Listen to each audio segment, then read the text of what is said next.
On the plain of Thessaly, the air has not moved for 10 years. To the north stands Olympus, and on its summit there is a hall that was raised only recently, its stone still pale, where the weather has not yet reached it. To the south stands Othrys, older, darker, its ridge worn round by a great deal of time. Between the two mountains lies a stretch of open ground where nothing grows anymore, and across that ground 2 generations of gods have been looking at one another, without truce, without messengers, and without any change in the position of either army, for a decade. The younger gods on Olympus have names that are still spoken.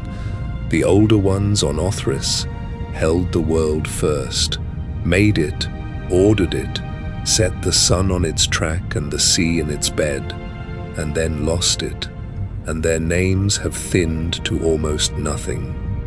So the question for tonight is this: how does an entire generation of gods, the ones who did the making, become the ones that almost nobody can name? If these ancient stories help you rest, subscribe so the next story can find you at bedtime. We will go slowly. There is a great deal of ground to cross, and none of it needs to be crossed quickly. We will begin with the word itself, which is stranger than it looks, and with the poet who wrote it down and then admitted, in the same breath, that he was not certain what it meant. We will meet the 12 of them one at a time and see how little is actually known about most of them, and how much was added later by people who needed the list to be tidier than it was. We will sit through the 10-year war and the things that were let out of the ground to end it. We will follow the losers down to a place beneath the world where the roots of everything are said to meet. And then we will follow the word upward again, out of the myth entirely, into a metal, a moon, and a ship, and see what became of a name that once meant a thing which could not be beaten. The oldest surviving account of them was written down in Greek, in a farming district of Boeotia, by a man named Hesiod, some 700 years before the Common Era. He kept sheep on the slopes of Helicon, and he did not think much of the place. He called his village wretched in winter, bad in summer, and never good. His poem is called the Theogony, which means the birth of the gods, and it is the closest thing the Greek world had to a single ordered account of how everything came to be. It is not a story in the way we usually mean. It is closer to a genealogy, a long-sung list of who came out of whom, and the events happen in the gaps between the names. Somewhere in the middle of it, Hesiod stops to explain the word Titan, and this is the passage that has kept scholars occupied ever since. He says their father Uranos gave them the name, and that he gave it in anger, and that it was a kind of pun. He connects it to the verb titano, which means to strain, to stretch, to reach out too far. They reached, he says, and they committed a great act, and there would be vengeance for it afterwards. He also glances at a second word, thesis, which means retribution, and lets the two sit beside each other. And then he moves on, without deciding. Modern linguists are fairly confident that Hesiod was wrong, or at least that he was doing what poets do, which is to hear a resemblance between two words and treat it as a family relation. The name is probably older than Greek. It may have come in from somewhere further east, along with a good deal else.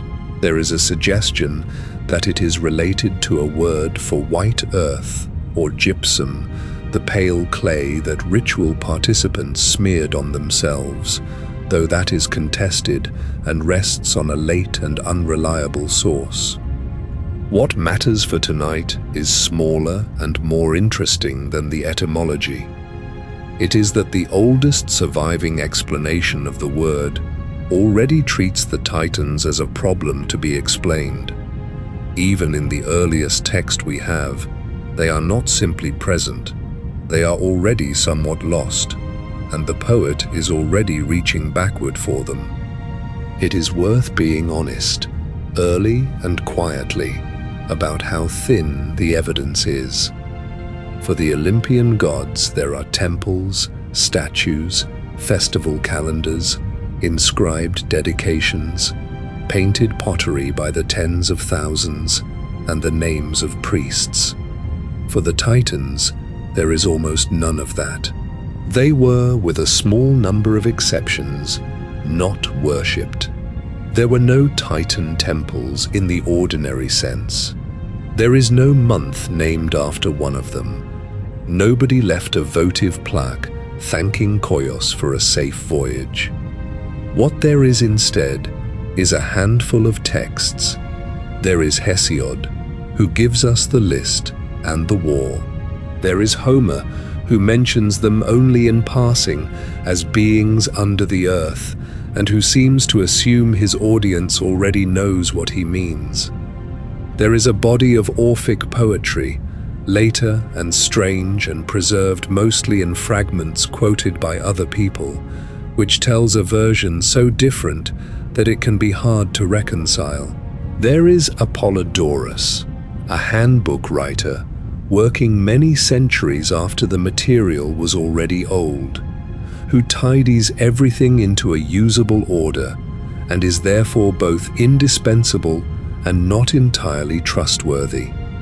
And there are the Roman poets, Ovid chief among them, who inherited all of it and rearranged it for their own purposes.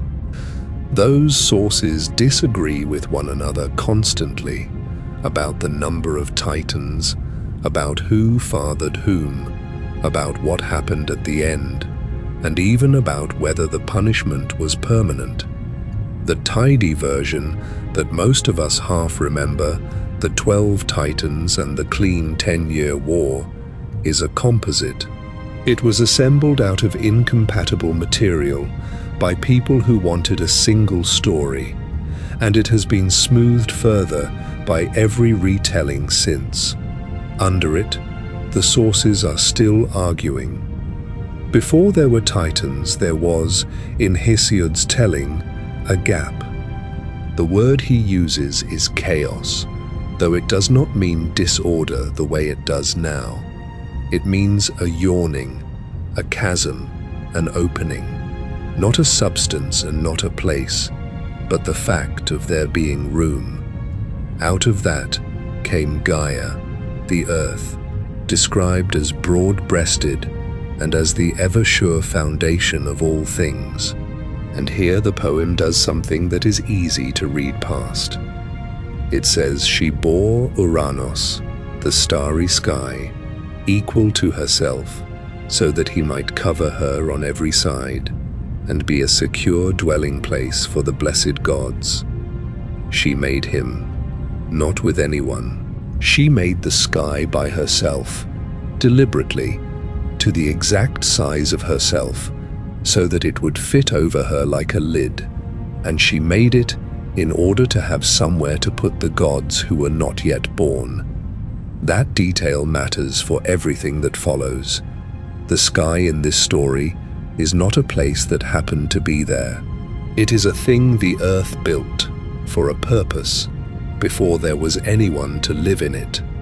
Then she lay with what she had made, and the children came. The list of their children, as Hesiod gives it, runs to 12. 6 daughters: Theia, Rhea, Themis, Mnemosyne, Phoebe of the Golden Crown, and Tethys. 6 sons: Okeanos, Koios, Kreios, Hyperion, Iapetos, and last of all, Kronos, whom the poem calls the youngest and the most terrible, and who hated his father from the moment he understood him. 12 is a suspiciously neat number and it should be treated with mild suspicion. Other authors count differently. Some traditions add Dione, some add Phorkys. The Orphic material has a version in which the whole generation is arranged around different principles entirely.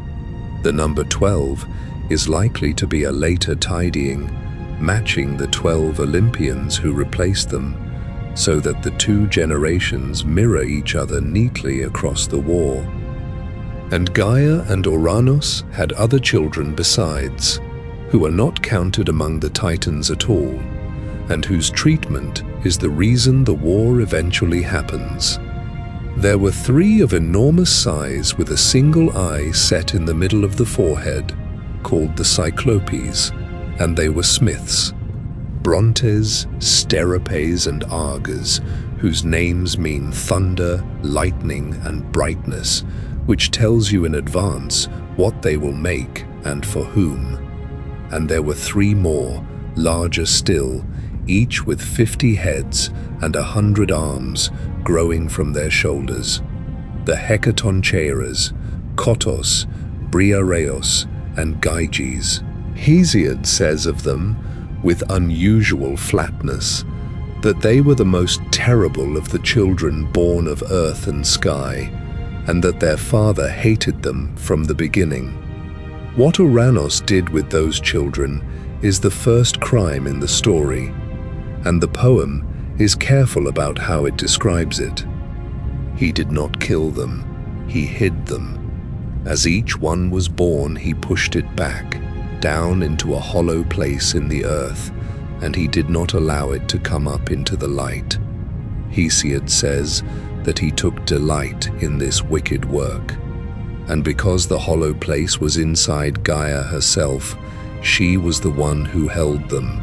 The poem says, she groaned within, being crammed full, and that she was stretched and strained by the weight of the children who had nowhere to go. It is worth pausing on the shape of that image, rather than the violence of it. A sky that lies over the earth on every side, so that nothing can get out from underneath. Children who exist, but are not permitted to arrive, and a mother who is also the ground, and who therefore cannot move away from what is being done to her, because she is the place it is being done in. The Greeks were not sentimental about their gods, and they did not need this to be a tidy moral, but they built the beginning of everything on a very simple and very old idea, which is that the world could not begin properly while the previous generation refused to make room. So Gaia made a plan. She went down into herself and found a substance the poem calls grey adamant, and out of it she made a sickle with jagged teeth. Adamant means unconquerable, untamable, the thing that cannot be broken. It is the same root that gives us the word diamond, by a long road through Latin and French. Then she gathered the children she was carrying, and she told them what had been done to them, and she asked which of them would act. Fear took all of them. That is the line. The 12 of them, who would shortly rule the cosmos, heard the proposal and were afraid, and none of them spoke, except the youngest. Kronos, whom the poem has already told us was the most terrible of them, and who hated his father, said that he would do it, and that he did not care about his father at all, since it was his father who had begun the wickedness. Gaia was glad, and she hid him in an ambush, and she put the sickle into his hand and explained the whole plan. Evening came, and Okeanos came with it, bringing the night, and he lay over the earth, longing for love, and spread himself upon her completely. And out of the place where he had been hiding, the sun reached with his left hand, and with his right he took the long jagged sickle, and he cut. Then he threw what he had cut behind him, without looking, and the poem says that what he threw did not fall in vain. Where the drops of blood struck the earth received them, and in the fullness of the years she brought forth 3 sets of children from them. The Erinyes, whom the Romans called the Furies, who punish the breaking of oaths and the murder of kin, and who are therefore born in the same moment as the first crime against a father. The giants, in shining armor, holding long spears, who would make their own war much later and lose it in their turn. And the Melii, the ash tree nymphs, from whose wood, some later writers say, the spears of a hard generation of men were cut. What he had cut away, he had thrown into the sea, and it was carried a long time on the water, and a white foam gathered around it, and out of that foam a woman grew. She came ashore first at Cythera, and then at Cyprus, and grass rose under her feet where she stepped. That is one of the 2 accounts of the birth of Aphrodite, and it is the older one. The other, in Homer, makes her simply the daughter of Zeus and Dione, born the ordinary way. The 2 versions were never reconciled, and both continued to be told, side by side, for 1,000 years, by people who apparently did not find the contradiction troubling. And Uranos, withdrawing, named his children as he went, and it is here that Hesiod puts the naming of the Titans, and the accusation, and the promise that vengeance would come for what they had done. The important thing, which the story states plainly, and which is easy to lose, is that the Titans do not begin as rulers. They begin as prisoners, and they take power in an act of violence against a parent, and they are named by that parent in the moment of losing for exactly that act. The whole of the rest of their history is the working out of a curse pronounced at the start. What followed is remembered, confusingly, as a golden age. Kronos took the cosmos. He married his sister Rhea, and the later tradition, particularly the Roman one, looked back at his reign as a time before agriculture was necessary, when the earth gave food without being asked, when there was no war and no law because neither was needed, and when men lived without labor and died as though falling asleep. Hesiod himself describes the men of that time as a golden race, and says they lived with quiet hearts, untouched by trouble, and that when they died, they became good spirits who walk the earth wrapped in mist and watch over judgments. This sits very badly beside everything else that is said about Kronos, who in the same poem is a child mutilator and a devourer of infants, and it has never been fully resolved. The likeliest explanation is that 2 different traditions were welded together, one in which Kronos is a harvest god of an older layer, associated with the sickle as a farming tool rather than a weapon, and honored at a midsummer festival in Athens called the Chronia, at which masters and slaves ate together, and the ordinary order was suspended for a day, and another in which he is the tyrant of the succession myth, the middle term between a father he destroys and a son who destroys him. The Romans identified him with Saturn and gave him the same double character, and put his festival in December and called it the Saturnalia, and suspended the same rules in the same way, and it is from that festival, by a long and disputed road, that a certain amount of what happens in the last week of December still descends. Kronos had heard the curse. Gaia and Uranos had both told him the same thing, that he was destined to be overcome by his own child, exactly as he had overcome his own father. So he took the simplest precaution available to him. As each child was born to Rhea, he took it and swallowed it whole.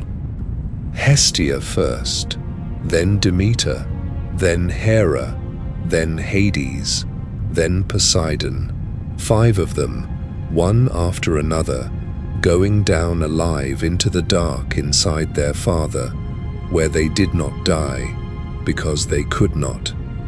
Rhea endured this 5 times. When she was carrying the 6th, she went to her own parents, to Gaia and to the maimed Uranos, and asked for a plan, and they sent her to Crete. She gave birth in a cave on the island at night, and gave the child to Gaia to hide, and the child was raised in a place the poem calls thickly wooded, on a mountain whose name the sources cannot agree on. Some say Ida, some say Dicte. The dispute is old, and it is not going to be settled. Then Rhea wrapped a large stone in swaddling clothes and gave it to her husband, and he took it and swallowed it without looking, and he believed for some years that he had eaten his 6th child. That stone has an afterlife of its own. When it was eventually brought back up, it was set down at Delphi, and it was still there, and still being shown to visitors, when the traveler Pausanias came through in the 2nd century of the Common Era, more than 700 years after Hesiod. He records that it was small enough to handle, and that oil was poured over it every day, and that unspun wool was laid upon it on festival days. Whatever else is uncertain in this story, there was for a very long time an actual object in an actual sanctuary, which people traveled to see, which was said to be the stone that a Titan swallowed instead of his son. Now the 12 themselves, one at a time, and it will become clear very quickly how uneven the surviving material is. Okeanos is the eldest, and in some ways the strangest, because he is not a sea god in the way Poseidon is a sea god. He is a river. Specifically, he is the single enormous freshwater river that the earliest Greeks believed ran in a circle around the whole disk of the world, with no source and no mouth, flowing back into itself forever. Everything else that carries water is descended from him. He and his sister Tethys are said to have produced 3,000 rivers and 3,000 daughters, the Oceanids, and the poem lists a great many of them by name and then admits that it is hopeless, saying that it is hard for a mortal man to tell the names of all of them. The detail that separates him from the rest of his generation is this: when the war came, he did not fight. Homer places him far off at the ends of the earth, and describes Hera going to visit him, and speaks of him and Tethys as foster parents who raised her in their house while the fighting went on elsewhere. He is never listed among the defeated. He is never imprisoned. In the Iliad, he is called the origin of the gods, which is an extraordinary thing to say about a Titan in a poem otherwise devoted to the Olympian order. Whatever the reason, one of the 12 simply stepped out of the story before the story turned, and kept his position afterwards, and was still being called the origin of everything by poets on the winning side. Tethys is his sister and his wife, and she is almost entirely a name. She is the mother of the rivers and the Oceanids. She raised Hera. In one passage of Homer, Hera says that Tethys and Okeanos have quarreled and no longer share a bed, and offers to reconcile them, which is a domestic detail of a startlingly ordinary kind to find attached to 2 beings who between them constitute all the fresh water in the world. There is a suggestion, argued for over a century now, that her name and her role are related to Tiamat, the salt water of the Mesopotamian creation poem, and that the whole idea of a primordial pair whose mingling produces everything came west along the trade routes. The case is not proven and probably cannot be, but the resemblance is not nothing. She has almost no cult and almost no stories. What she has instead is a function, and the function is enormous, and the Greeks were content to leave it at that. Hyperion means the one who goes above, or the one who travels overhead, and that is very nearly all we are told about him. He married his sister Theia, and their children are the three that matter most in the daily experience of anyone living in the ancient world. Helios, the sun, Selene, the moon, and Eos, the dawn. He is therefore the father of light in the specific sense of the moving lights, the ones that cross the sky and have to be somewhere when they are not visible. He is not himself the sun, he is the principle behind it, one generation back. Homer sometimes uses his name for the sun directly, which has confused readers for a long time, and there is a reasonable argument that in the oldest layer Hyperion and Helios were the same being, and that the family tree was extended later in order to place a titan behind each of the visible powers. Theia simply means goddess or divine one, which is either a mark of very great antiquity or a sign that her real name had been forgotten before anyone wrote her down. Pindar, writing in the 5th century before the Common Era, gives her the only substantial thing anyone says about her. He addresses her as the mother of the sun and asks a question that is worth hearing directly. He says that it is because of her that men value gold above all other things, and that it is because of her that ships and horses are held in honor, since it is her light on a thing that makes it seem worth having. That is an unusually sophisticated idea to find attached to a figure with no temples. She is not the sun, and she is not gold. She is the quality of shining, the reason a bright thing pulls the eye, and therefore the reason people want it. The geologists borrowed her name in the 20th century for the hypothetical planet whose collision with the early Earth is thought to have produced the moon. She is, in the myth, the mother of the moon. Whoever chose the name was reading carefully. Koios is a name and a genealogy, and no stories at all. He may be connected to a word for questioning or inquiry, though that rests on very little. His wife and sister Phoebe carries an epithet meaning bright or radiant, and later tradition made her the third holder of the oracle at Delphi, receiving it from Themis and passing it on as a birthday gift to her grandson Apollo, which is why Apollo carries the name Phoebus. Their importance is almost entirely in what came out of them. Their daughter Leto is the mother of Apollo and Artemis. Their other daughter Asteria became, in one account, the island of Delos, having thrown herself into the sea in the shape of a quail to escape Zeus, and it was on that island, the only ground that would receive her, that her sister gave birth to the twins. So a Titan couple with no cult and no myths of their own are the grandparents of 2 of the 12 Olympians, and one of them is, in the most literal sense, the ground the birth happened on. Kreios is the thinnest of all of them. His name may be related to a word for ram or to a word for lord, and neither is certain. He appears in the list. He is given a wife, Eurybia, a daughter of Pontos, whose name means wide force, Through her, he is the father of Astraios, who fathers the winds and the stars, and of Pallas, and of Perses, whose daughter is Hecate. That is the entire content. No stories, no cult, no epithets, no scenes.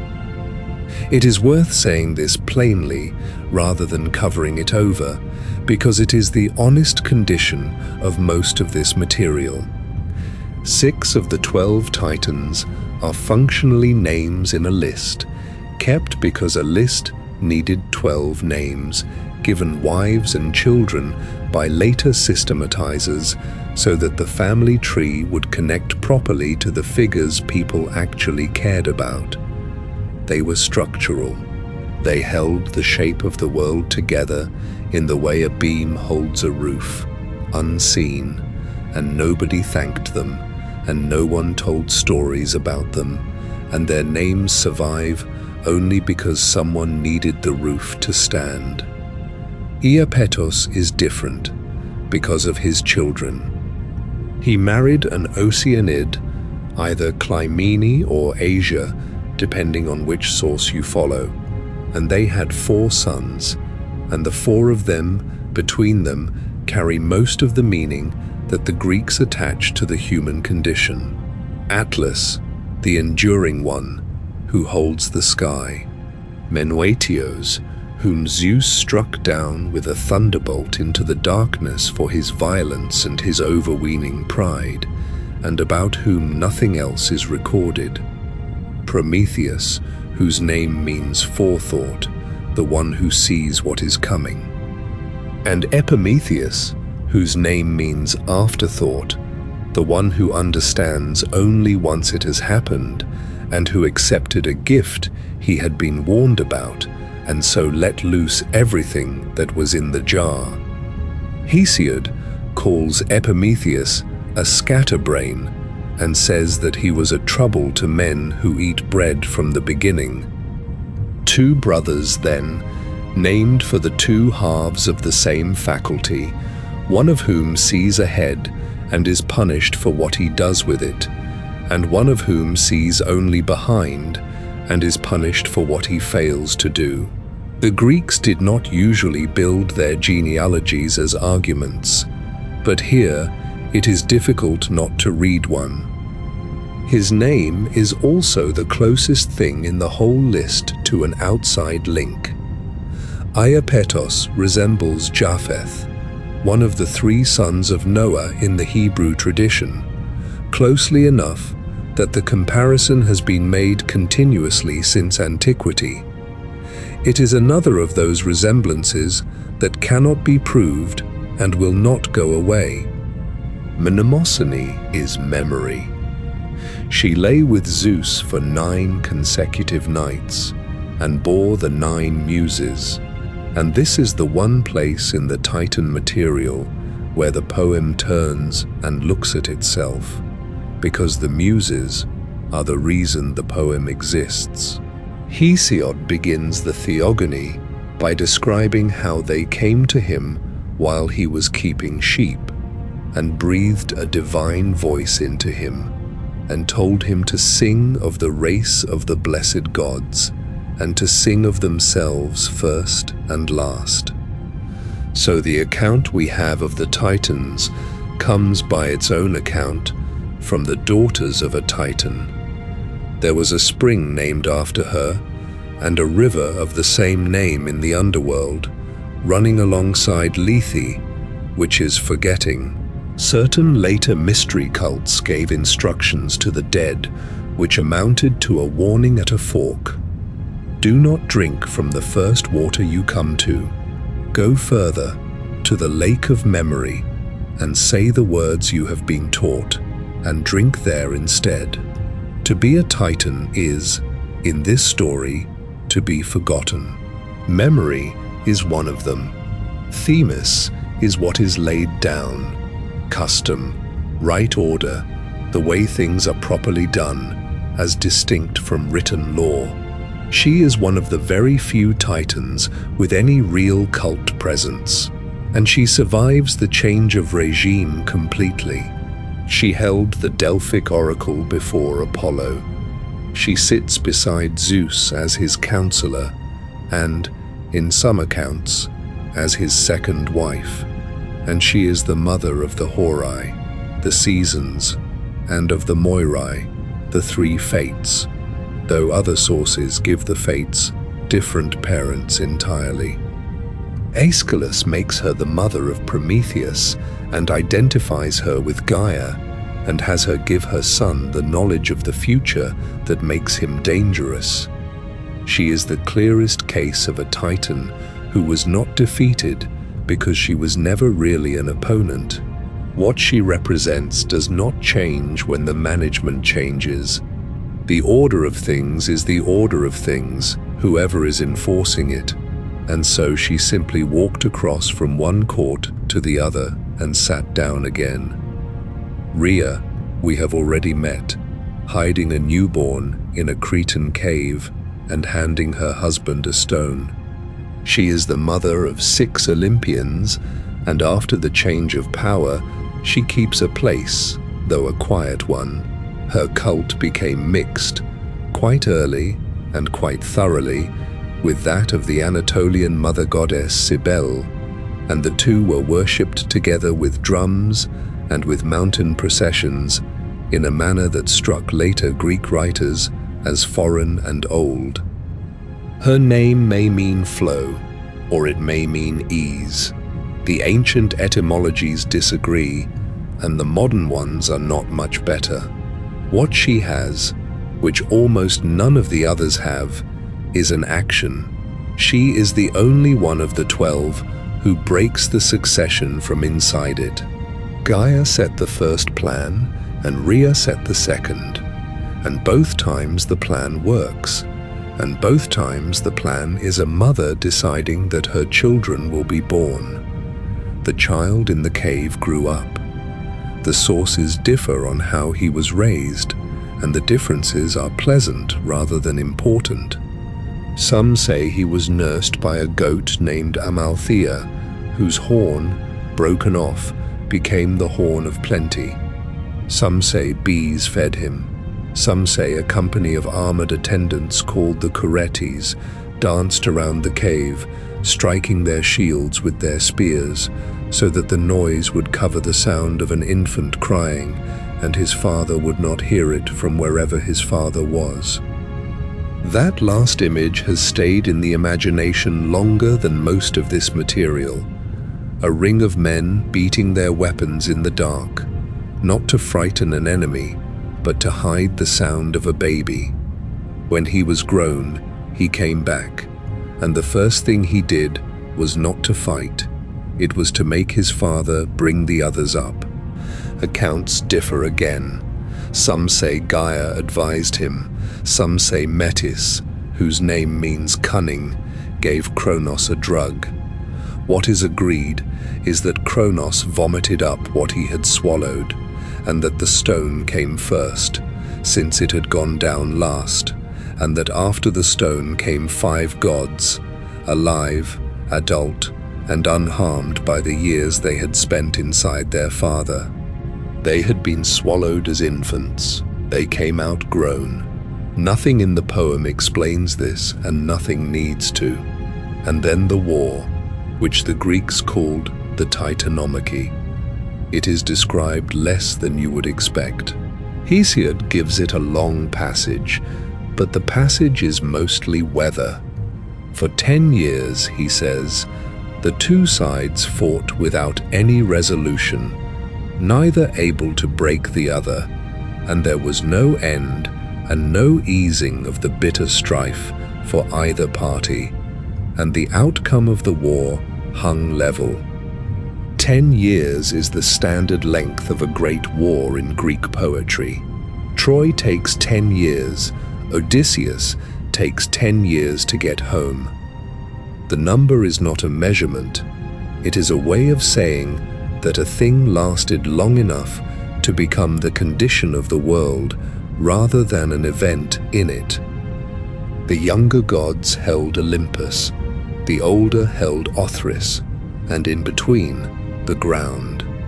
There was, Incidentally, an entire separate epic poem about this war, called the Titanomachy, attributed in antiquity to a poet named Eumelos of Corinth.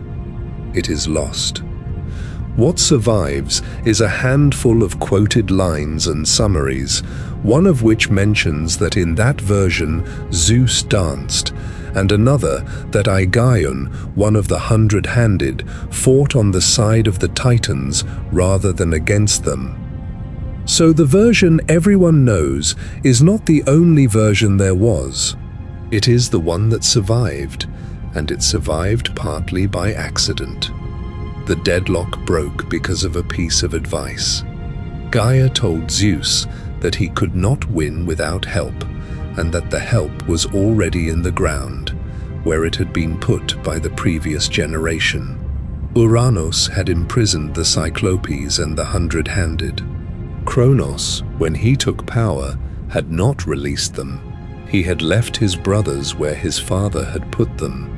Zeus went down and brought them up, and gave them nectar and ambrosia, and their spirit revived in them. The Cyclopes were smiths, and in gratitude they made 3 gifts.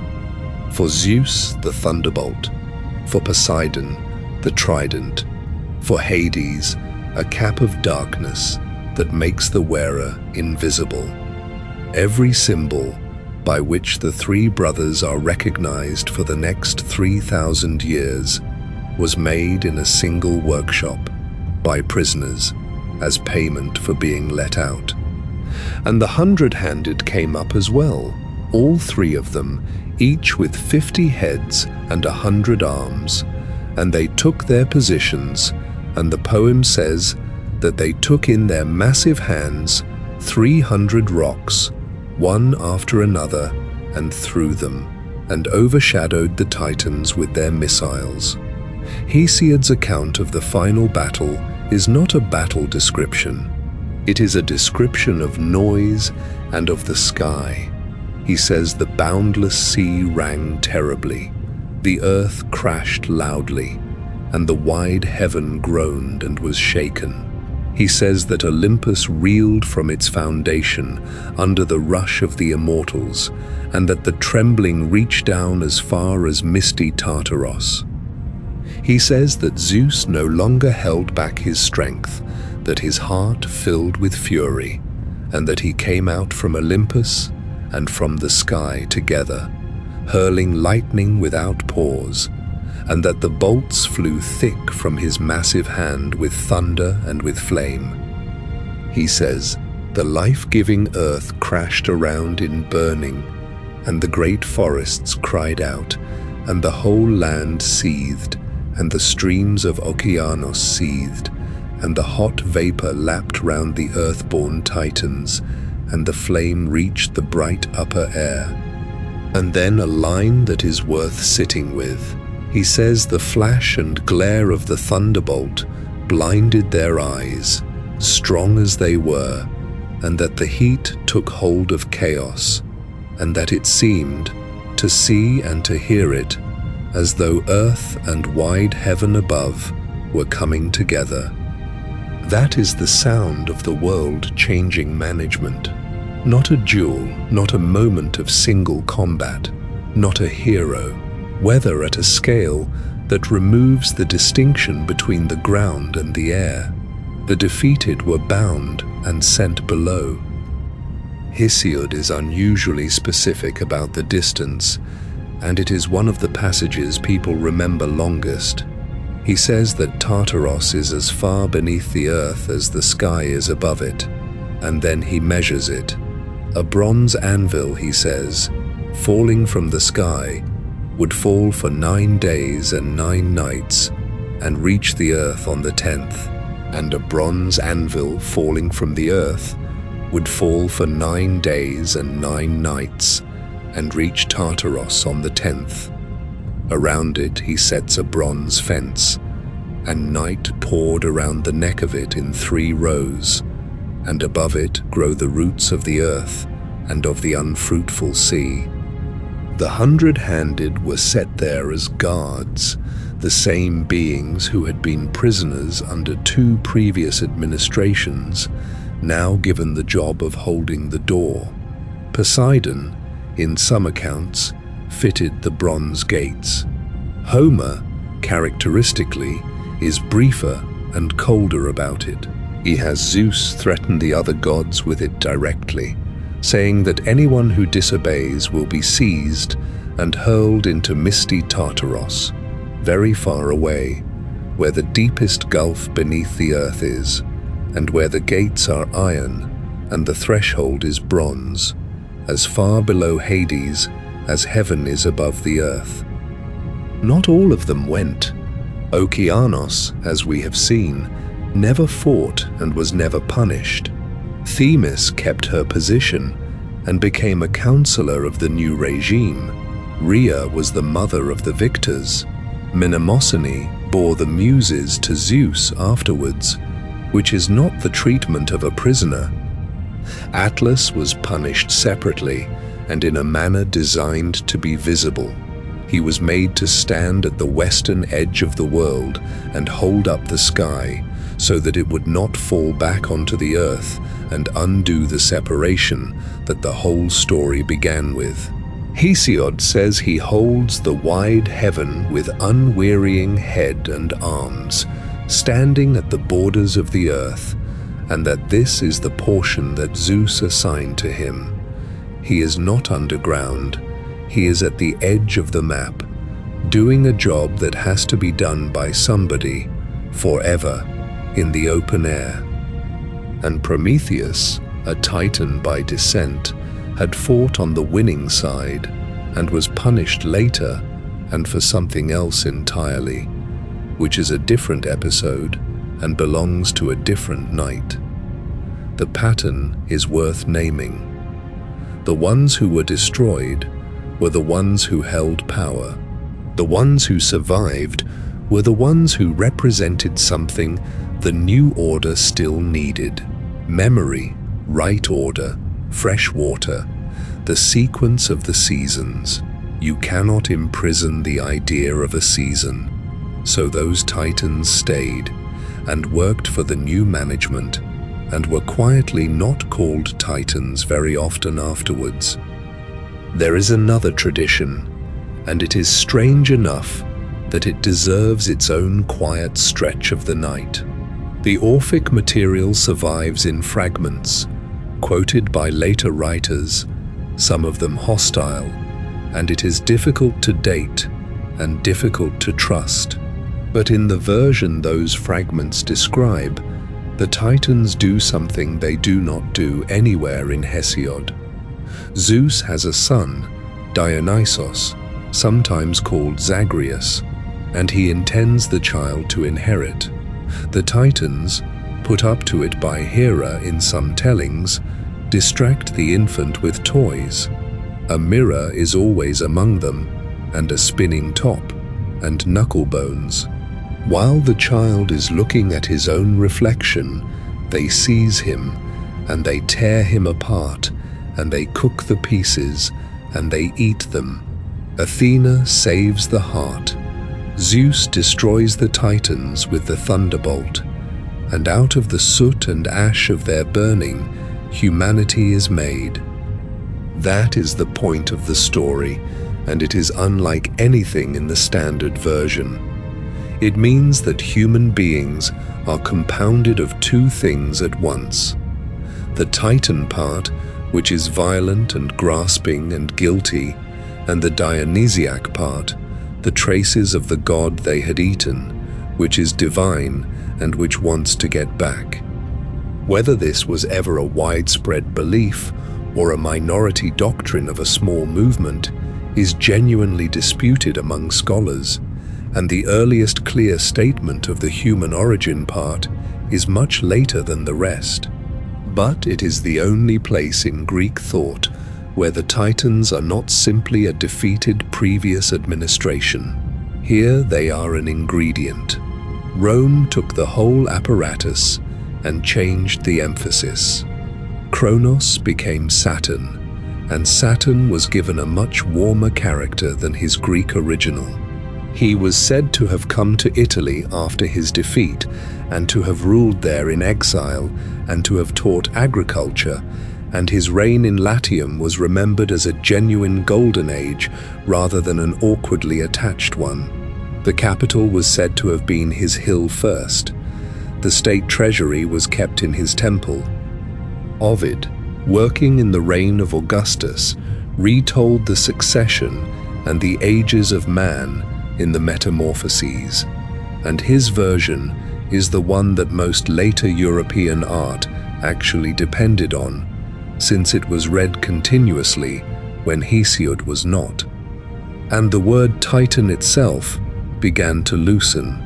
Latin poets used it for the sun, by way of Hyperion and Helios, then for anyone of enormous stature, then, eventually, for anything enormous at all.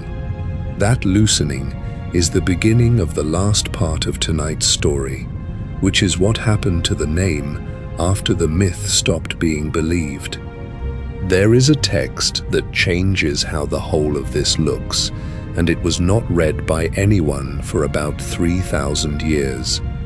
In the early 20th century, excavations at Bogaskoi in central Anatolia, the site of the Hittite capital, turned up an archive of clay tablets. Among them was a cycle of poems in Hittite, adapted from Hurrian originals, and the first of them is usually called the Song of Kumarbi, or the Song of Going Forth. It tells this. At the first of it, a god named Alalu was king in heaven, and Anu, the sky, bowed before him and served him.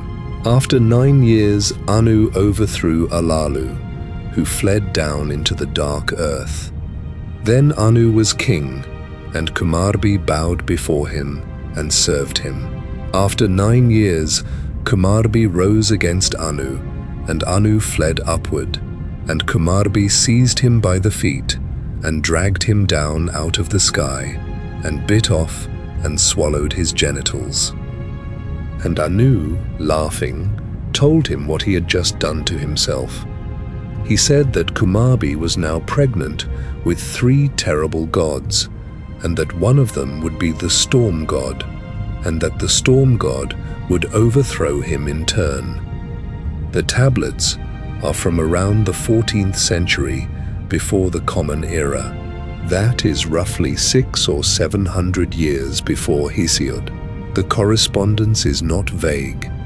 A succession of sky kings, a violent castration of the sky by his successor, a swallowing, a prophecy delivered by the victim to the victor that the next generation will do the same, a storm god who arrives last and wins and keeps the throne. Nobody thinks Hesiod read Hittite. The transmission is assumed to have happened through Phoenician and North Syrian intermediaries along the same trade routes that brought the alphabet over a long period, orally. What that means for tonight is worth saying slowly. The Titans are older than Greece.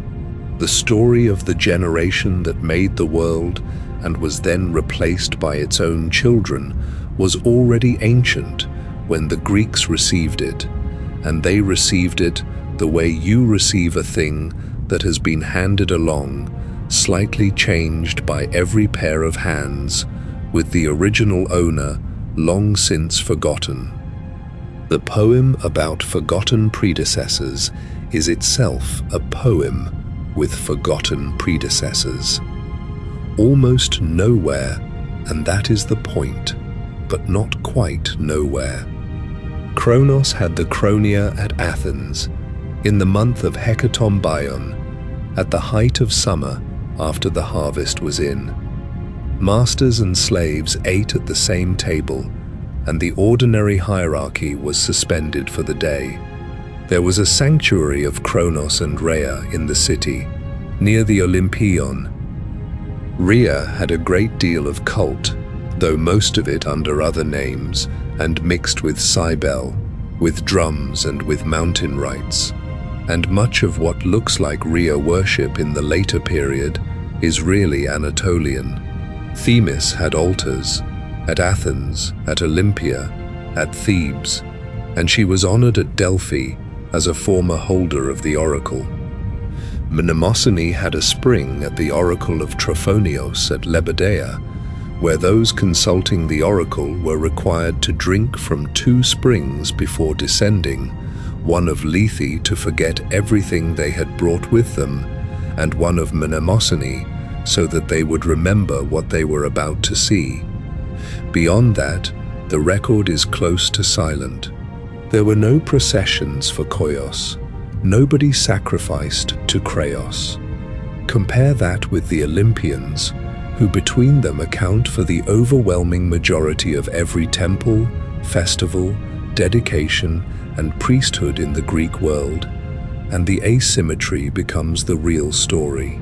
The Titans were not a rival religion that lost. They were a piece of theology. They were the answer to the question of what came before, held in poems rather than in practice, and preserved by people who told stories rather than by people who made offerings. That is why their names went thin. Names survive by being said aloud in public, on a schedule, by people who want something. Nobody wanted anything from the Titans. There is a contradiction in the tradition that never got resolved, and it is a pleasant one to lie in the dark with. Hesiod puts the defeated Titans in Tartaros, under bronze gates, guarded, in the dark, permanently. Pindar, writing later, describes something else entirely. In his second Olympian ode, he describes the Isles of the Blessed, out at the edge of the world by the deep stream of Okeanos, where the ocean breezes blow around the island and flowers of gold are burning, some on land from splendid trees, and some the water feeds. And he says that in that place Kronos rules, and that Rhea is with him, and that Zeus has released him. Aeschylus refers to the release as well. So in one strand, the leader of the Titans is chained under the world forever, and in another, he is retired to a garden at the edge of the sea, released by the sun who defeated him. In the same tradition, told by people who knew both versions. The Greeks did not systematically resolve their myths and did not particularly want to. Both were true in the way that both were useful. One answers the question of what happens to a defeated order. The other answers the question of whether anything is ever finally over. A short correction, because the confusion is old and nearly universal. The Gigantomachy is a different war. The giants were born from the blood that fell on the earth at the castration of Ouranos, which makes them siblings of the Erinyes rather than of the Titans.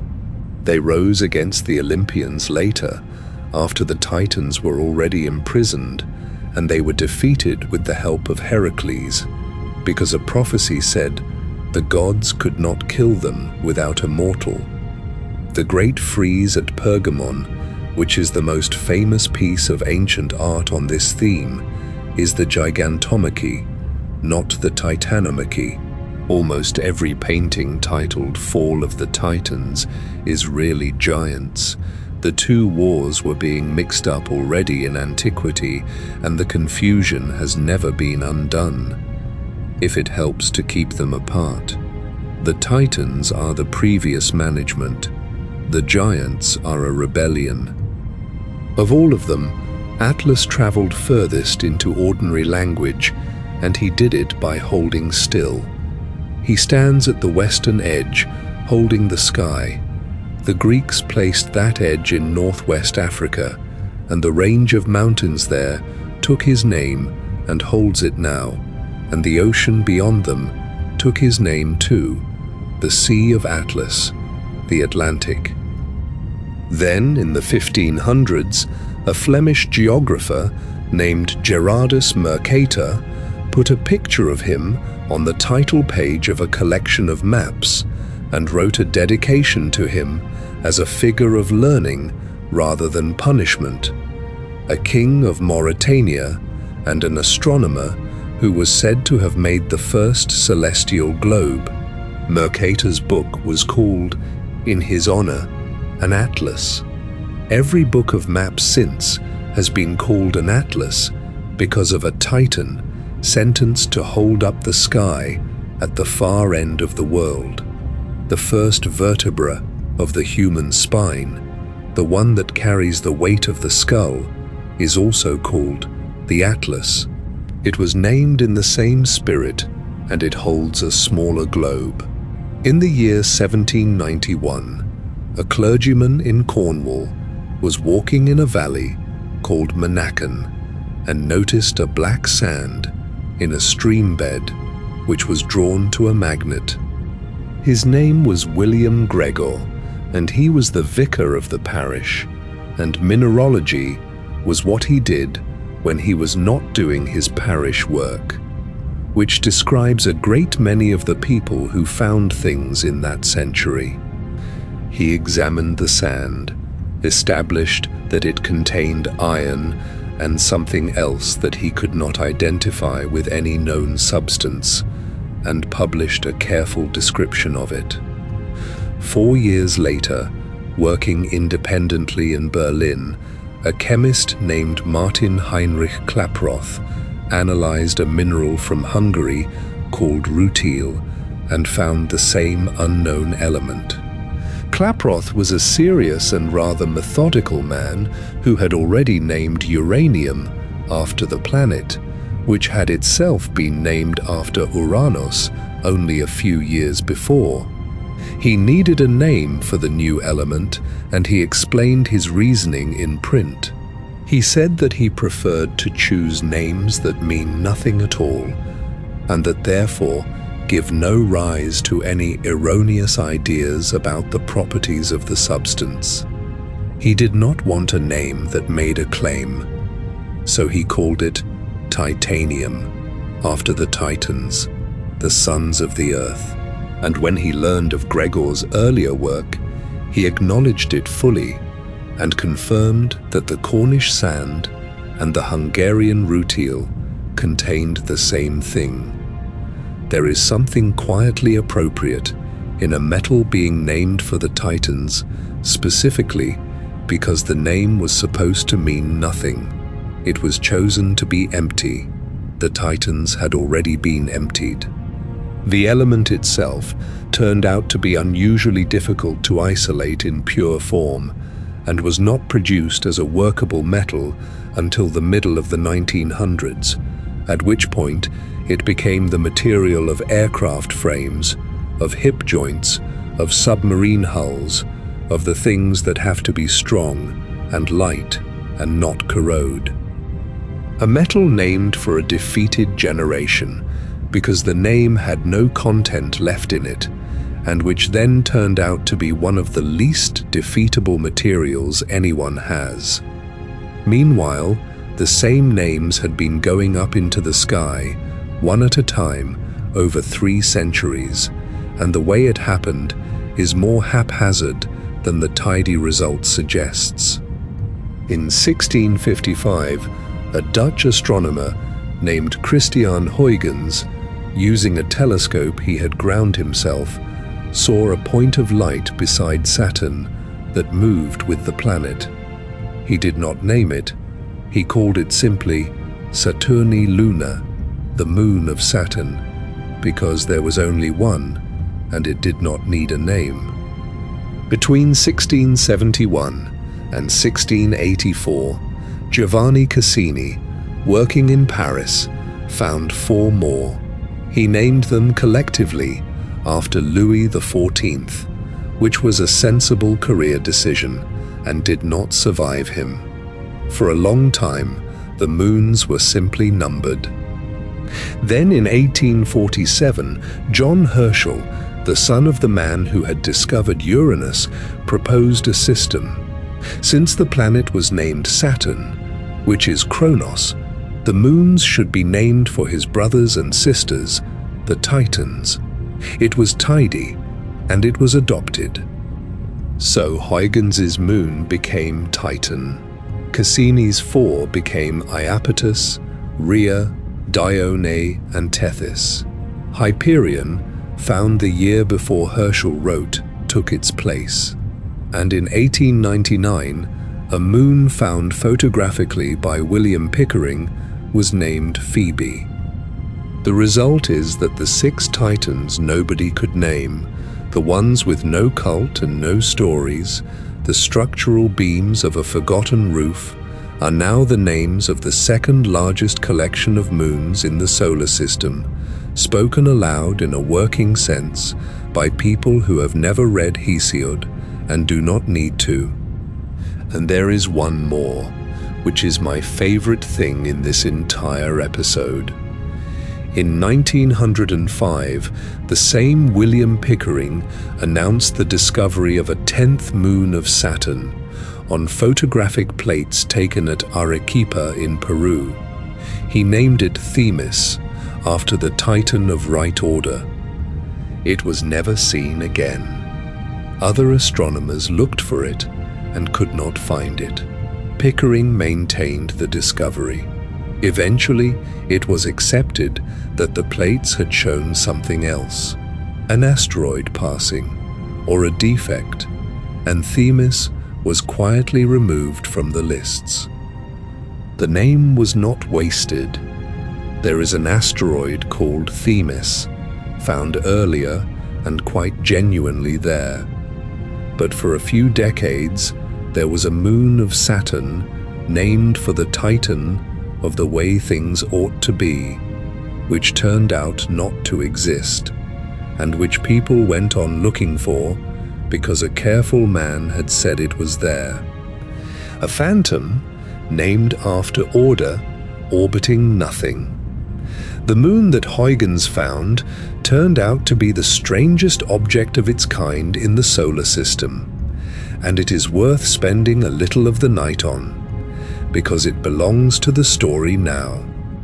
It is larger than the planet Mercury. It is the only moon anywhere with a substantial atmosphere, and that atmosphere is thicker than the atmosphere of the Earth, about 1.5 times the pressure at the surface, and it is mostly nitrogen, as ours is. It is orange and completely opaque from outside, because of a haze of organic compounds high up, so that for 350 years nobody could see the ground. Beneath the haze there is weather. There is a cycle in which a liquid evaporates, forms clouds, falls as rain, collects in rivers, cuts channels, and gathers in lakes and seas. It is the only place other than the Earth known to have stable liquid on its surface and a cycle of that kind. The liquid is not water. It is methane and ethane, because the surface is about 180 degrees below zero on the Celsius scale, and at that temperature, water is rock and methane is what rain is made of. The largest of the seas is called Kraken Mare, and it is larger than the Caspian. In January of 2005, a European probe named Huygens, carried there by an American spacecraft named Cassini, entered the atmosphere and descended by parachute for 2.5 hours and landed on the surface, and kept transmitting for another 70 minutes. It is the most distant landing that has ever been made. The pictures it sent back on the way down show drainage channels running from higher ground toward a dark plain. The picture it sent from the ground shows a flat surface scattered with rounded pebbles, which are rounded because something flowed over them for a long time.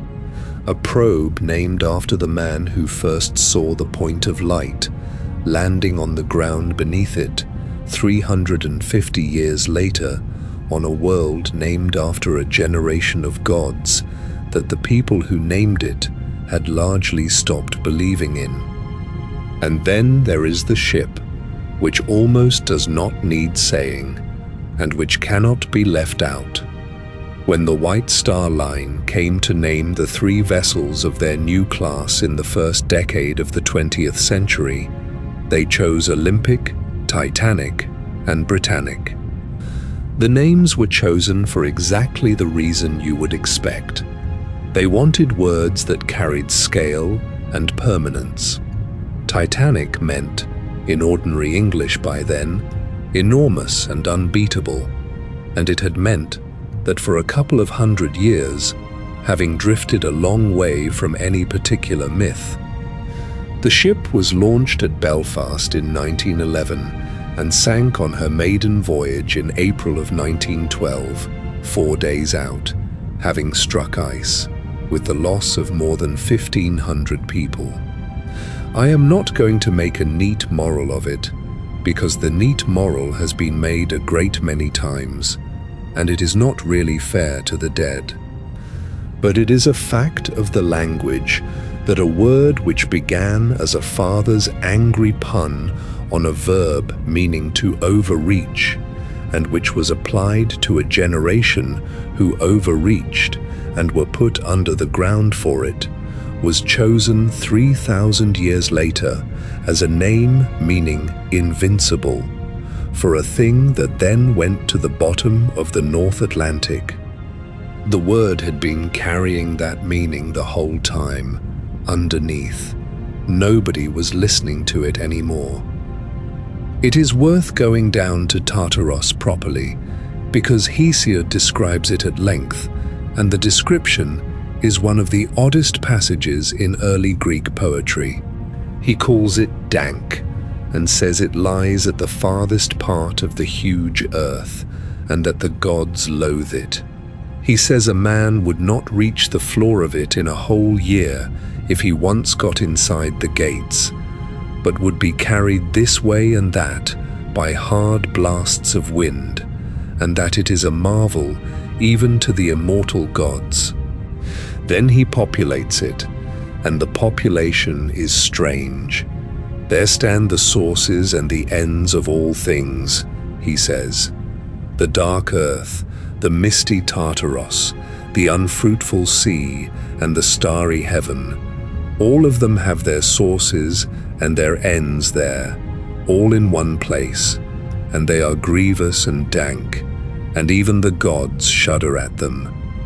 Atlas stands somewhere near, holding the sky, though the poem is not consistent about whether that is here or at the western edge, and both may be the same place seen from different angles. And there, before the gates, is a house of black night, wrapped in dark clouds, and in front of it, the son of Iapetos holds the wide heaven. That is where night and day come near, and greet one another as they pass over the great bronze threshold, and the one is about to go in, and the other is going out, and the house never holds them both at the same time. One of them is always outside, crossing the earth, while the other waits within until the hour of her own journey comes. That image has no purpose in the plot. Nothing happens in it.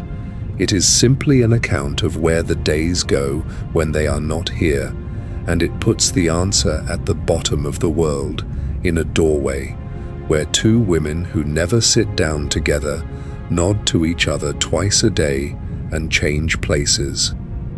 Down there also lives Sleep, and beside him Death, whom the poem says the sun never looks upon with his beams. Sleep is described as roaming peaceably over the earth and being kind to men. Death is described as having a heart of iron and a pitiless spirit of bronze, and holding fast to whomever he takes first. They are brothers, sons of night, and their house is next to the house of their mother, in the same corner of the world as the prison of the Titans. There is one more resident, and she matters more than her size, in the poem suggests. Styx is a daughter of Okeanos, which makes her the granddaughter of a Titan, and in that generation's accounting, a Titan's child on both sides. When the war began, she was the first to come to Olympus, bringing her children, and Zeus honored her for it and gave her a permanent office. The office is this: when there is a quarrel among the immortals and one of them is lying, Zeus sends Iris to fetch water from her in a golden jug, and the god must pour it out and swear upon it. And if the god swears falsely, the punishment is set out with unusual precision. He lies breathless for 1 full year, and he does not come near ambrosia or nectar, but lies without breath and without voice on a covered bed, and a heavy trance covers him. And when the year has ended, harder trials follow. For 9 years he is cut off from the gods entirely, and takes no part in their councils or their feasts, and only in the 10th does he come back among them. The water that binds the entire divine order comes from the previous administration. Whatever else was destroyed in that war, the mechanism for keeping a promise had to be taken over intact, because the new gods had no way of making one otherwise. The Cyclopes and the 100-handed had been imprisoned by Uranus and left imprisoned by Kronos, and Zeus released them and won because of it. What happened to them next is told unevenly. The 100-handed stayed at Tartaros as guards in the arrangement we have already heard, which means that they moved from one side of the gate to the other and never left the place at all. Briareos did better than his brothers. Poseidon gave him his daughter in marriage, and in the Iliad, he is the one Tethys fetches up to Olympus to sit beside Zeus and frighten the other gods out of a rebellion simply by being present. The Cyclopes, the smiths who made the thunderbolt, are killed later in a story that belongs to Apollo. When Zeus struck down Asclepios for raising the dead, Apollo could not take revenge on Zeus, so he killed the makers of the weapon instead. Both of those groups had been in the ground since before the world was arranged. Both were let out for a war that was not theirs. One group went back underground forever with a job, and the other was destroyed for having made the thing that was used. Hyperion had 3 children with his sister Theia, and they are the part of the Titan generation that anyone living in the ancient world actually saw every day. Helios drives the sun. He is described as unwearying, and the Greeks were quite literal about the mechanics of it. He crosses the sky from east to west in a chariot drawn by 4 horses, and then, because he cannot drive back across the sky, he travels the other way around the world in a golden cup, floating on the stream of Okeanos, sleeping as he goes. He sees everything. That is his function in the stories rather than his heat. When something is done in secret, he is the witness who tells. He tells Demeter what happened to her daughter. He tells Hephaestus about Ares and Aphrodite. Selene drives the moon in her own chariot with 2 horses, and she is the one in love with a sleeping man, Endymion, who was given eternal sleep so that he would not age, and whom she visits nightly in a cave on Latmos. It is a strange and rather sad arrangement, since the condition of his never leaving her is that he is never awake. Eos is the dawn, rosy-fingered in Homer, and she opens the gates for her brother every morning. She had the misfortune to ask Zeus for immortality, for a mortal she loved, and to forget to ask for youth as well, so that Tithonus aged without end and shrank, and finally became a voice, and in the latest versions, a cicada, still speaking somewhere in her house. Those three are grandchildren of Gaia, children of Titans, and they were not imprisoned, because you cannot imprison the morning. They went on doing the work, regardless of who was in charge on the mountain. The Golden Age under Kronos got a second life in a different poem. Hesiod wrote another work, Works and Days, addressed to his brother Perses in the middle of a dispute over an inheritance, and it is mostly a farming almanac and a set of complaints. But in the middle of it he sets out the 5 ages of humankind, and the first of them belongs to the Titan. The golden race lived when Kronos ruled in heaven, and they lived like gods with quiet hearts, free from toil and grief, and old age did not touch them, and they died as if overcome by sleep. The earth bore fruit for them of its own accord, without being ploughed. Then silver, who were foolish and would not sacrifice, and were put away. Then bronze, made from ash trees, terrible and strong, who ate no bread, and whose armor and houses were bronze, and who destroyed one another. Then a fourth race, which breaks the metal sequence entirely, the race of heroes, better and more just, who fought at Thebes and at Troy, and some of whom were settled by Zeus at the ends of the earth in the Isles of the Blessed, where the grain-giving earth bears honey-sweet fruit 3 times a year. And in some versions of that passage, ruling them is Kronos. And then the fifth, which is iron, which is the poet's own, and about which he says that he wishes he had died before it, or been born after it, because men never rest from labor and sorrow by day, and from perishing by night. The scheme is not really a history. It is an argument that things are worse than they were, made by a man in a lawsuit about a field.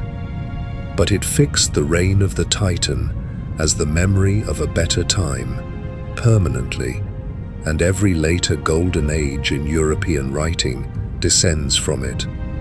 Atlas stands at the edge holding the weight, and he had daughters, and they went up.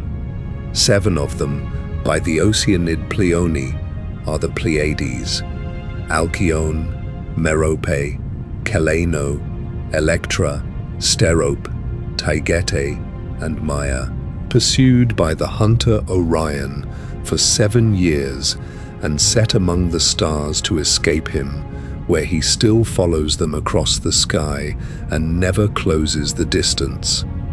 Anyone can see them. They are the small, tight cluster in the shoulder of the bull, and they are visible to the unaided eye on a clear night, and most people can count 6 of them without help.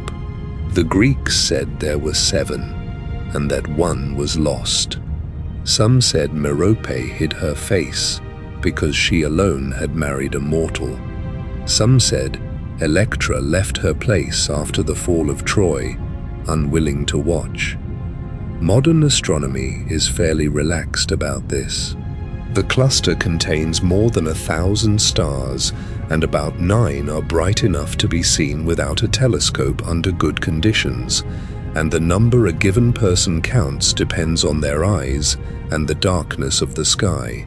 The story of the lost sister exists in a great many unrelated cultures, which is either a coincidence or a very old shared observation about a cluster that is hard to count.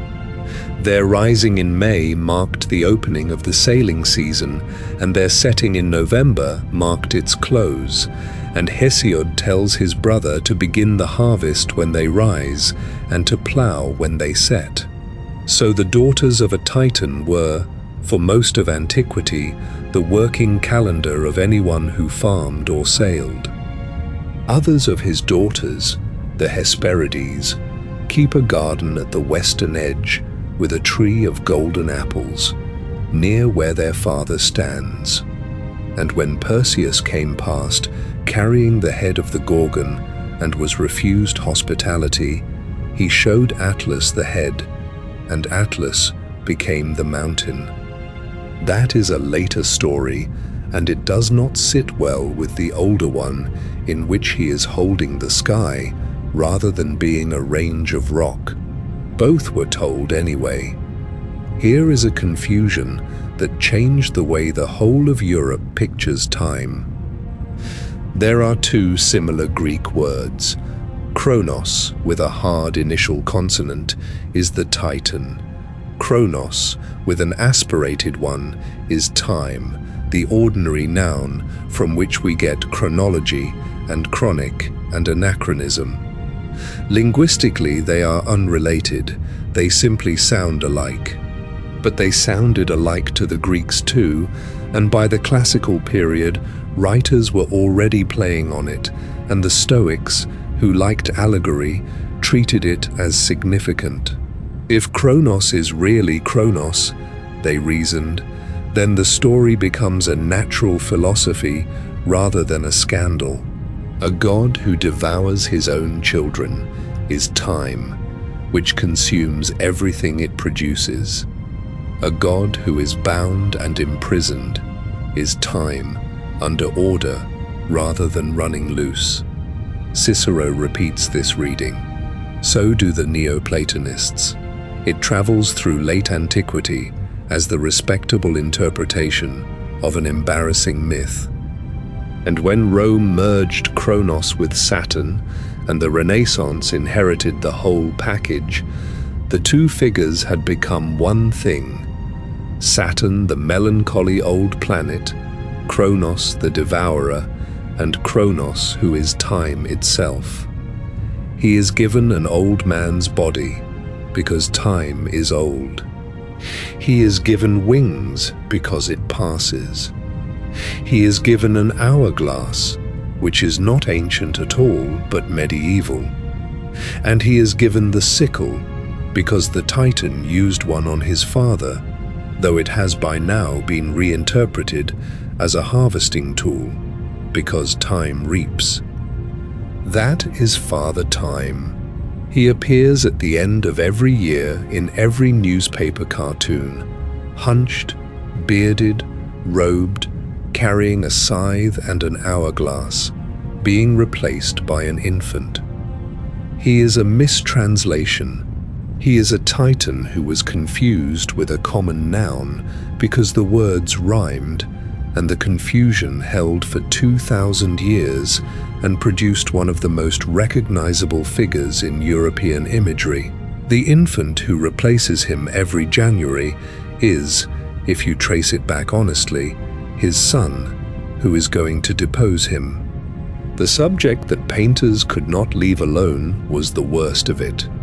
Rubens painted Saturn devouring his son in 1636 for the hunting lodge of the King of Spain. It is a competent, muscular, classical treatment.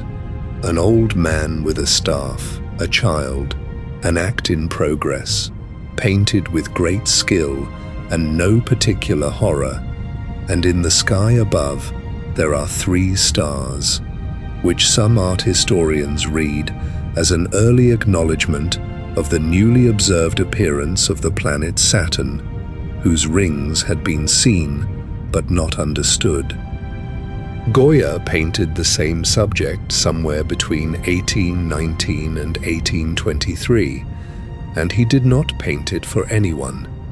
He was in his 70s, deaf, living outside Madrid in a house called the Quinta del Sordo, the House of the Deaf Man, and he painted directly onto the plaster of his own walls, in the dining room, in dark earth colors. The paintings were not commissioned, not exhibited, not titled by him, and not intended to be seen. They were transferred to canvas long after his death, badly, and the name Black Paintings was given to them by other people. His Saturn is not classical. It is an enormous figure emerging from darkness with white eyes very wide, holding a body that has already lost its head and one arm, and biting into it. There is no landscape and no context. It is closer to a photograph of a private thought than to a history painting. Nobody knows what he meant by it.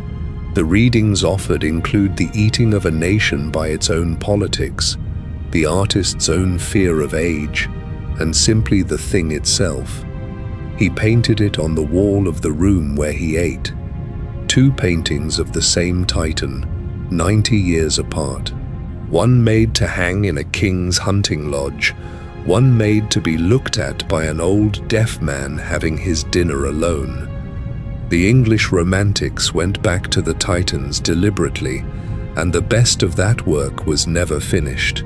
John Keats began a poem called Hyperion in 1818. It is about the moment after the defeat, and that is the whole point of it. The Titans have already lost. The poem opens with Saturn sitting on the ground in a shaded valley, quiet as a stone, with his old right hand lying nerveless and unsceptered beside him, and his realm gone with his voice. Keats is not interested in the war. He is interested in what it is like to be superseded, and specifically in the argument that Titan Oceanus makes to the others, which is that they were not defeated by force, but by something better, and that it is the eternal law that first in beauty should be first in might, and that they must give way as the older powers gave way to them. It is an extraordinarily generous thing to put in the mouth of the loser. He abandoned the poem, then began it again in a different form as the fall of Hyperion, and abandoned that too, and died in Rome at 25. Both versions survive as fragments. Hyperion, the last Titan still on his feet in the poem, never quite falls because the poet stopped writing. And there is a footnote to that, which is either a coincidence or a very good joke by whoever chose the name. The tallest known living tree on Earth is a coast redwood in Northern California, measured at just over 115 meters. It was found in 2006, and it was named Hyperion. Its location is kept secret because visitors were damaging the ground around the roots, and it is now an offense to approach it. The last Titan left standing, hidden at the edge of the Western world, and you are not allowed to go and look at him. The planet took his Roman name and then took on a character to match it, and that character has been remarkably stable for 2,000 years. Saturn is the outermost of the planets visible without a telescope, and it is the slowest. It takes a little under 30 years to go once around the sky, which means that a person who lives to 60 watches it make 2 circuits and no more. Every other wandering light moves at a human pace. This one moves at the pace of a life. That single physical fact seems to have generated most of what was said about it. In Babylonian astronomy, it is already associated with a certain heaviness. In the Greek, and then the medieval tradition, it is the planet of limits, of boundaries, of old age, of long labor, of lead among the metals, of the color black, and of the temperament called melancholy. A person born under it was said to be Saturnine, which is still a word, and which still means what it meant: grave, cold, slow to warm, inclined to gloom. It is also, in the same tradition, the planet of discipline and of things that last, because a boundary is not only a restriction. The astrologers were consistent about this double face, and it is the same double face the myth has. The devourer of children and the ruler of the Golden Age, the one who binds and the one under whom nothing had to be worked for. Whether any of that is true of the planet is not the point. What is interesting is that a slow-moving dot was given the name of a Titan and then acquired, over centuries, a personality that matches the Titan's own contradictions almost exactly, apparently by nothing more than being watched carefully for a very long time by people who already knew the story. Themis, the Titan of right order, had the longest afterlife of any of them, and it is standing outside courthouses. The Greeks showed her holding scales. The Romans merged her with their own figure Justitia and added a sword. The blindfold arrived much later, in the Renaissance, and began as a satire. A German woodcut of 1494 shows a fool tying a cloth over the eyes of justice, and the joke is that she can no longer see what she is doing. Within a century, the joke had been taken seriously and inverted. The blindfold stopped meaning that justice was being deceived and started meaning that justice was impartial, that she did not look at who stood before her. By the 17th century, it was standard, and it has been standard ever since. So the figure on the roof of a courthouse is a Titan, wearing an accessory that began as an insult, holding scales that are Greek and a sword that is Roman. She is also, in a plainer way, the reason the word is available at all. When a modern language wants to say that something is fair in a deep sense, rather than merely legal, it reaches for words that go back through Latin to her office, and the distinction she embodied between what is written down and what is right is still the distinction every legal argument about justice actually turns on. Of the 12, she was the one who changed sides and kept working, and she is the only one still employed. Mnemosyne had a stranger and quieter afterlife. The classical art of memory, taught to orators, worked by imagining a building and placing the parts of a speech in its rooms, so that walking through the building in the mind brought back the argument in order. It was attributed to the poet Simonides, who was said to have identified the crushed dead at a collapsed banqueting hall by remembering where each of them had been sitting. That technique was standard training for 1,000 years, and it is still taught to people who memorize decks of cards. The name attached itself to other things.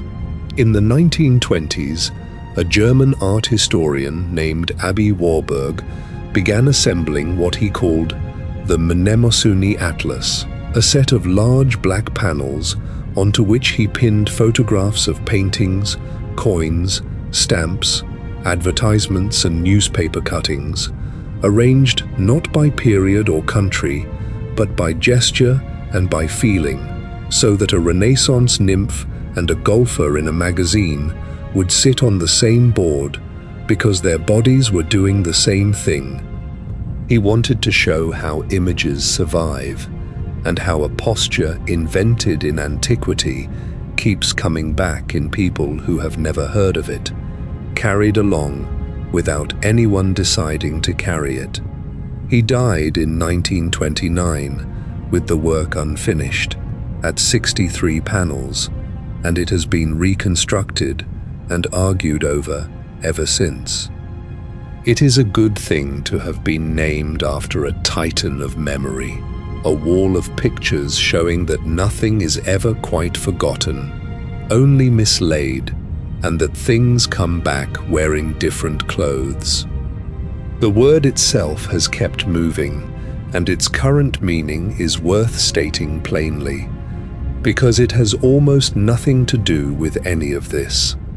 In ordinary English, a titan is a person of great power in some field, a titan of industry, a titan of the game. The sense is admiring, and it carries no suggestion of defeat at all. Titanic means enormous, and since 1912, it has carried a shadow it did not have before, so that most people who use it think of a ship rather than a scale. The Titans are the name of an American football team, of a games franchise, of a rocket family that put astronauts into orbit, of a submarine, of countless gyms and haulage companies and demolition contractors. None of that has any content from the myth beyond size and strength. The specific meaning, which is that they came first and were overthrown by their own children and put under the ground, is gone entirely from ordinary speech, which is, of course, exactly the thing the myth is about. So we can return to the question that we started with and answer it as far as it can be answered.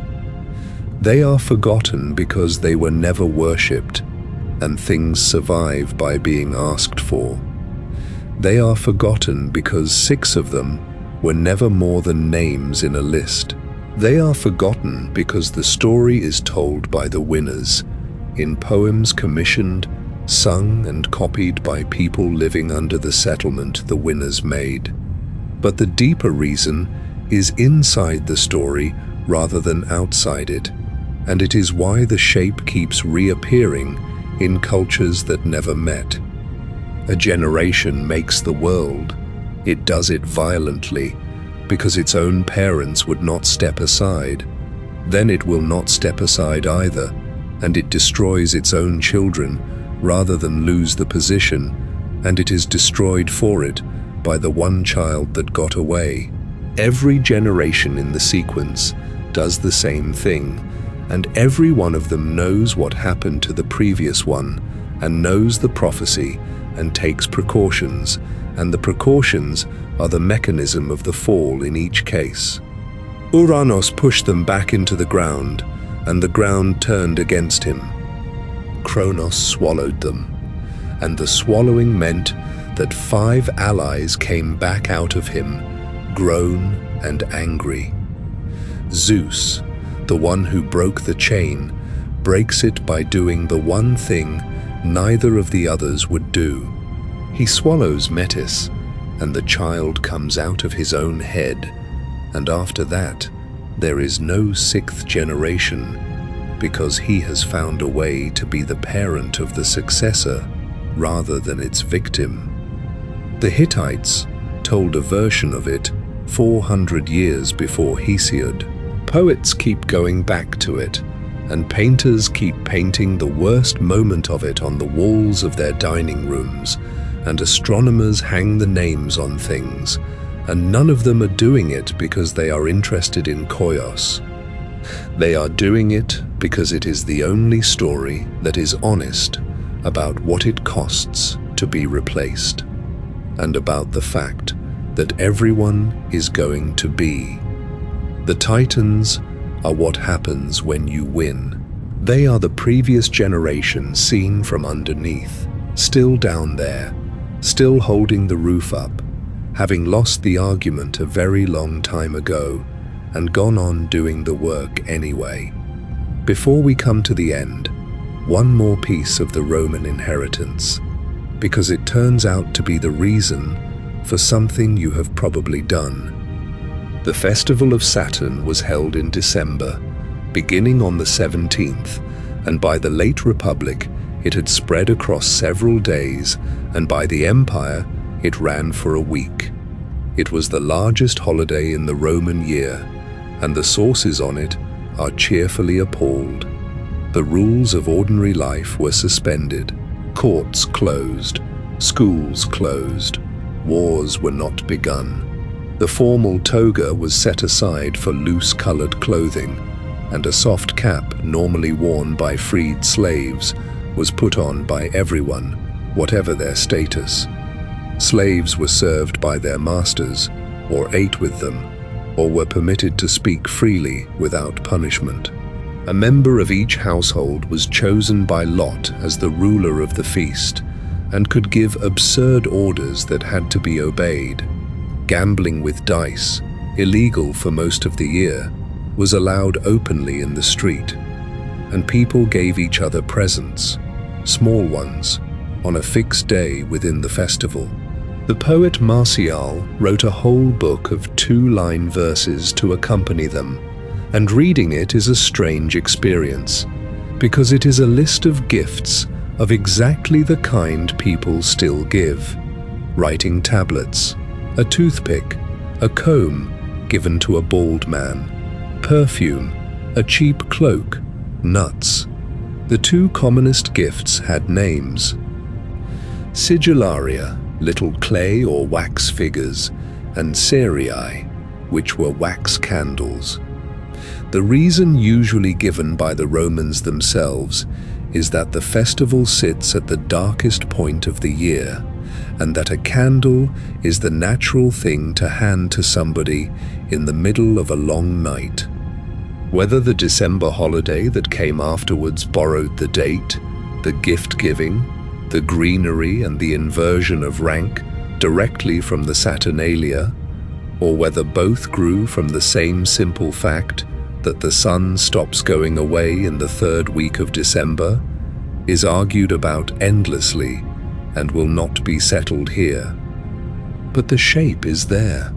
In the darkest week of the year, in honor of a defeated Titan who was remembered as the ruler of a better age, the Romans stopped work, ate together across the lines that normally separated them, gave each other small, useless presents, and handed one another candles. There is one story in which Atlas puts the sky down, and it is worth telling because it is the only time it happens. Heracles, near the end of his labors, was sent to fetch golden apples from the garden at the western edge, the one kept by the daughters of Atlas and a dragon that never slept. He did not know the way, and when he found it, he took advice, and the advice was to ask Atlas to fetch them, since the guardians were his own daughters, and they would give them to him. So Heracles took the sky. He stood in the Titan's place with the whole weight of it on his shoulders, and Atlas walked away, for the first time since the war, and went into the garden and picked 3 apples and came back. And then, holding them, standing upright in the open air with nothing on his back, he said that he would take them the rest of the way himself, and that Heracles could keep holding the sky. Heracles agreed. He said only that he needed to fold a pad for his shoulders first, and asked Atlas to take the weight for a moment while he arranged it. Atlas put down the apples and took back the sky, and Heracles picked up the apples and left. It is a trickster story, and it is told lightly, but underneath it is the cruelest thing in the whole cycle. He was out from under it. He had walked in a garden and spoken to his daughters, and he lost it again in a moment, because he could not imagine that anyone would lie to him, having presumably had very little practice at conversation in the preceding centuries. The story does not say what he said afterwards. It moves straight on to the next labor. One last absence, and then we will let it go. If you go looking for ancient images of the Titans, you will find very little. There is no securely identified titanomachy on a major temple. There are a handful of vase paintings that may show Kronos with the stone. There are Roman sarcophagi with the ages of man. There is a great deal that has been labeled Titan by later catalogers, and is really something else. Compare that with the gigantomachy, which is everywhere, on the Parthenon, at Pergamon, on countless vases, because it was a useful piece of civic propaganda about order defeating chaos, and the Greeks used it constantly. Nobody commissioned a titanomachy for a public building. It is not a comfortable subject.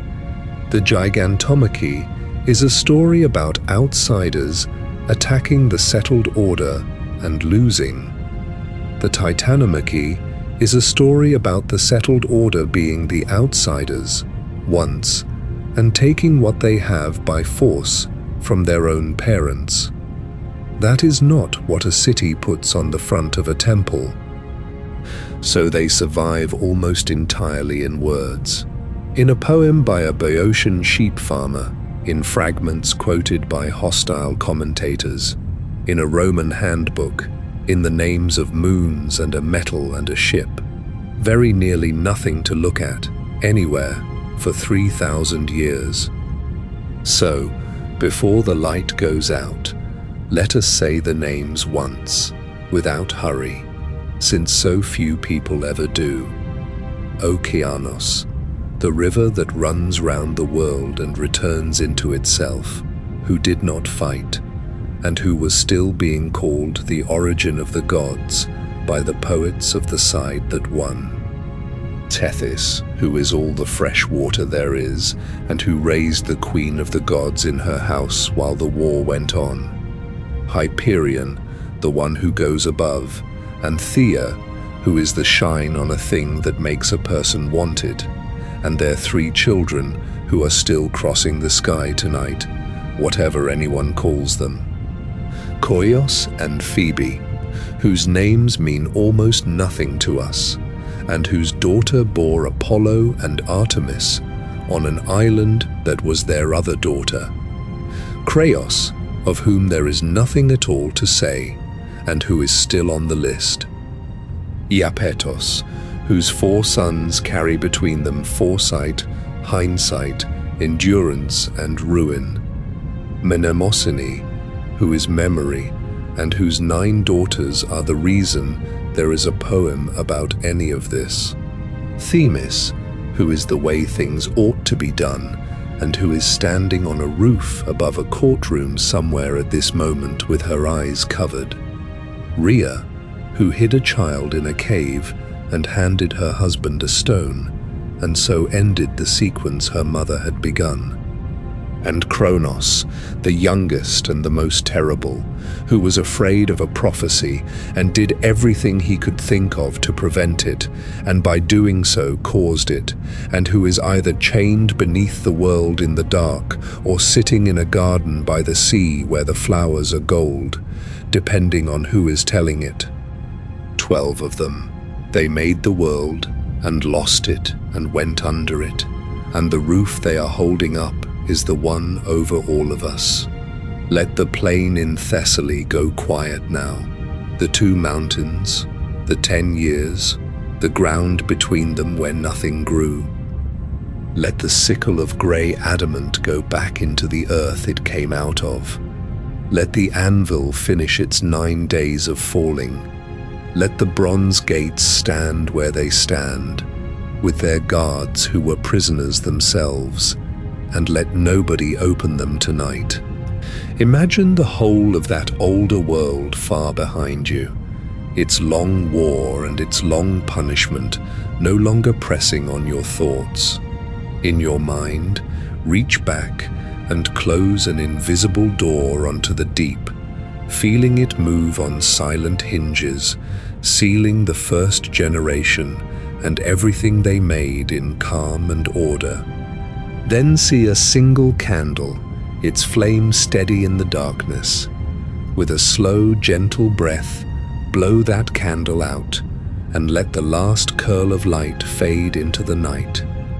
Rest well, sleep deeply, and let the ancient stories carry you into the night.